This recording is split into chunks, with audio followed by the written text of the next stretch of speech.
Alright, let's see here. Oh, shit. Okay, that was a bit hard. Let's flip the switch. There we go. Hello, and welcome to my social work profile. This video and voiceover will act as a shortening of my notes and learnings over the past few modules, aided by this. This presentation will give further detail to any sections I may not be able to give as much time towards. To start, my name is Isaac Grasdall, and as you can see, I like to lean more into creative focused learning and practices. In particular, art therapy and structural theory have most interested me so far. I want personal expression, freedom of choice, and the ability for a client to contribute to their own analysis and eventual growth to be a focus within my own would-be practice. My two major interest areas will be further elaborated on, followed by some reflection and examples of structural focus areas. Then I'll dive into my experience and want to work within diverse populations and how I can best help, concluded by an analysis on my values and how it's been reflected within our most recent assignment. This year in particular has been quite a rough one, and I've learned through experience the difficulties faced by eventual clients, which grew my want to help and pursue this field and my work even more. My interest in art has been extremely beneficial to my mental health, and has shown me just how insightful and with my research how versatile different art forms can be, which I'll further elaborate on shortly, utilizing micro, meso, and macro environments. Sorry, gotta keep things brisk, this bomb's got me on a time limit. Art, more specifically art-based therapy, can be extremely eye-opening for individuals and allow for extremely personal and abstract ways at looking at oneself, surrounding situations, or social structures. I myself am extremely creative focused, engaging in drawing, along with voice acting, occasionally singing, and, as seen, animation. I also feel that art can be utilized within social work under a number of different areas, including therapy, community awareness, familial connection, and activism efforts. These two artworks I made in our earlier modules were done in an effort to express and understand more about myself during my life struggles. My first draft goes much more into depth with these drawings and art therapy as a whole if you are interested.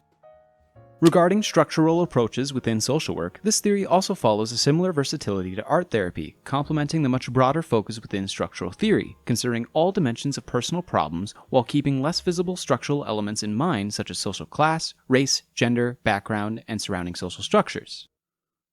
With my approach predominantly aligning with structural theories and approaches, I would like to focus not just on individual aspects, as there are so many surrounding areas which can contribute to risk factors and conflict within a client's life. Healthcare, homelessness, and drug addiction, along with rising costs and poverty rates, are some of the largest issues currently facing Canadians. In particular, drug addiction and illicit substance usage has been and continues to grow rapidly, and is an area I myself have had to experience within my own family.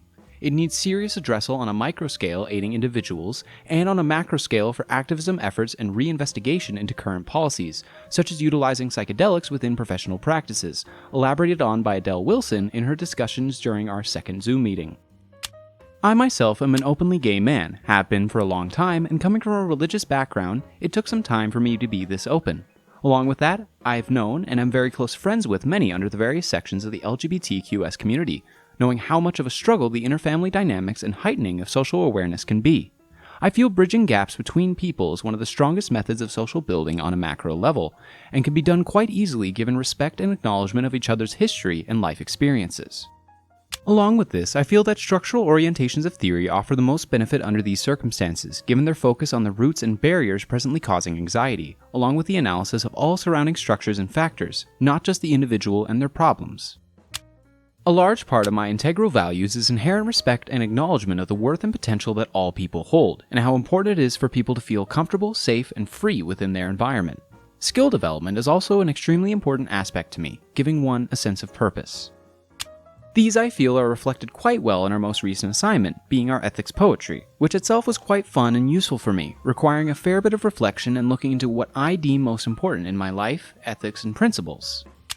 In summary, I feel I've learned a lot about myself, in how I'd want to approach a figurative practice, which values and principles I view as inherently most important, and where my learning and experience still needs development. I know I need to begin addressing my own setbacks regarding health and mental focus before being able to truly help people to the best of my ability. To conclude, with this timer rapidly approaching its deadline, I hope you enjoyed my presentation, and I appreciate the time you have given me. I do hope this has given you a good idea of my views, major takeaways, and application of the learning material. Thank you, and I hope you have a good day.